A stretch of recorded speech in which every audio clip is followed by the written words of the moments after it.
வெறும் தேகமானத்தை மட்டும் கேட்டா புனிதனையா கேட்க மாதிரி கேட்டா அவர் சொன்ன மாதிரி கிடைக்காது. ஆனால் எனக்கு இது வேணாம்னு சொல்லி நான் ஜீவகாருண்ய உலகத்துக்கு விருப்பம் வந்து செய்வேன். எங்க வர போறாரு? அவரு உலகத்துல அந்த தேகத்துல கலந்தே இருக்க போறாரு. இனிமேல் எப்படி இருக்க போறாரு?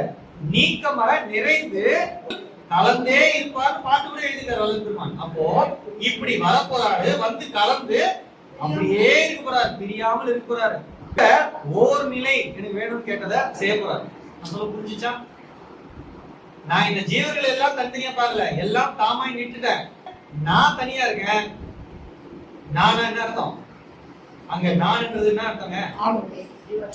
இவங்க எல்லாரும் பிள்ளைகளிலோ படங்களிலோ நீங்க கடவுள் வெளிப்படுவார் என்று சொல்வது மந்த நியாயம். அது தேவ தேகங்கள் என்று அறிய வேண்டும். அதெல்லாம் என்னது? கடவுள் கிடையாது. கடவுள் உங்களுக்கு புரியலன்றதுனால நீங்க செயல் மயக்கத்துல இருக்கீங்க. நான் செய்யறதே சரின்னே நினைச்சு செஞ்சுட்டு இருக்கீங்க.